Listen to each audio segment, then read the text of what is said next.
আরে ওর সাথে এত কথা বলতেছো কেন? কি কিক মারো তো গ্রুপ থেকে।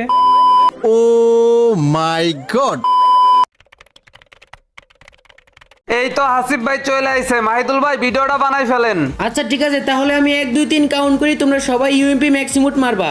1 2 3 সবাই একসাথে ম্যাক্সিমুট মারো, সবাই মারো, সবাই মারো। কি ও হাসিফ ভাই, তুমি ইউএমপি ম্যাক্সিমুট মারো না কেন? আরে মাহিদুল ভাই, তোমরা যে ম্যাক্সিমোট মারতেছো এটা তো আমার কাছে নাই। আমার কাছে তো মাত্র দুইটা ম্যাক্সিমোট আছে, একে আর M10। এ কি রে মাহির, বুঝলাম না, তুমি কারে এড দিছো? এর কাছে নাকি ইউএমপি ম্যাক্সিমুট নাই? আরে হাসিফ ভাই তুমি এটা কি বলো? আমি ভাবছিলাম আর কারো কাছে না থাকলেও তোমার কাছে থাকবে। তোমারে গ্রুপে অ্যাড দেওয়াই ভুল হইছে। তোমারে গ্রুপে অ্যাড দিয়ে আমার পুরো মান সম্মানই শেষ। তোমার মতো এত বড় একজন ইউটিউবারের কাছে সামান্য একটা ইউএমপির ম্যাক্সিমুট নাই, এইটা কোনো কথা হইলো? সি হাসিফ ভাই, আমি এটা মানতে পারলাম না। আমি সত্যি কথা ভাবছিলাম আর কারো কাছে না থাকলেও তোমার কাছে থাকবে। আরে ভাই, তোমরা এরকম ব্যবহার কেন করতেছো? আরে শালা, তোর সাথে কিসের ভালো ব্যবহার করব? তুই তো শালা ফকিরনি, সামান্য একটা ইবুগানি ম্যাক্স করতে পারোস না, আবার হ্যাঁ ইউটিউবার দাবি করে। আরে ভাই, তোমরা তো সবাই জানো আমার আগের আইডিটা ব্যান হয়ে গেছে, আর ওই আইডিতে কতগুলো ম্যাক্সিমোট ছিল। ওই আইডি আমার কাছে নাই জন্য তোমরা এভাবে আমাকে অপমান করতেছো। তোমাদের অনেক টাকা আছে ভাই, তোমরা টপ আপ করো আর ম্যাক্স করো, আমার তো আর তা না। আরে লল, ডায়মন্ড খরচা করতে যোগ্যতা লাগে, কলিজা লাগে। তোর কি এগুলো আছে রে বেটা? তুই তো বেটা ফকিরনি। আরে ওর সাথে এত কথা বলতেছো কেন? কি কিক মারো তো গ্রুপ থেকে।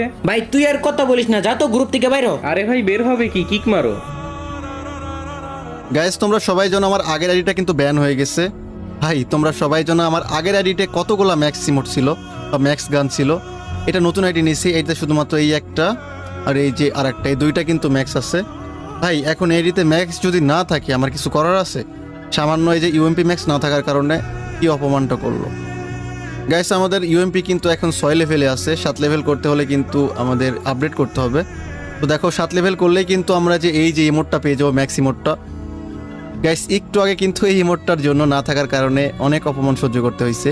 ওরা যা ইচ্ছা তাই বলছে, কোনো ব্যাপার না। গাইস, আমরা কিন্তু এইটা ম্যাক্স করব, যেমনিও করতে হবে, যেহেতু আমার কাছে ডায়মন্ড নাই। এখনও কিন্তু আমাদের 600 টোকেন লাগবে, যেহেতু আমাদের 290টা টোকেন আছে। এখনও কিন্তু আমাদের 310টা টোকেন লাগবে এইটা ম্যাক্স করতে। আর গাইস, তোমরা খুব ভালো করেই জানো 310টা টোকেন বের করতে আমাদের কতগুলা ডায়মন্ড লাগতে পারে। সো কোনো ব্যাপার না, আমরা বের করার ট্রাই করব। গাইস, আগের ভিডিওতে কিন্তু আমরা 5টা মান্থলি গিভওয়ে করছিলাম। এই যে 5 জনকে 5টা মান্থলি আমরা গিভওয়ে অলরেডি করে দিছি। সো গাইস, এই ভিডিওতেও কিন্তু 5টা মান্থলি না 10টা উইকলি গিভওয়ে করব। 10 জনকে করা হবে। সেক্ষেত্রে তোমরা কিন্তু পাওয়ার চান্স অনেক বেশি থাকবে, এই জন্য ভিডিওটা একদম সম্পূর্ণ দেখো। ভিডিও শেষে আমি তোমাদেরকে বলে দিব আসলে তোমরা কিভাবে গিভওয়েতে উইনার হবা। তো গাইস, এখানে প্রথমে আমাদেরকে টপ আপ করতে হবে। টপ আপটা না করলে কিন্তু আমরা এখানে বের করতে পারবো না। সো ফার্স্ট টাইম আমরা চলো টপ আপ করে আসি, তারপরে টোকেন কিনবো এবং গানটা ম্যাক্স করব। সো তোমরা সাথেই থাকো, আমরা টপ আপ করে আসি। A few moments later. তো গাইস, ফাইনালি কিন্তু আমাদের ডায়মন্ড টপ আপ করা হয়ে গেছে। আমাদের কিন্তু 690 ডায়মন্ড ছিল, এখন কিন্তু 2690 ডায়মন্ড হয়ে গেছে।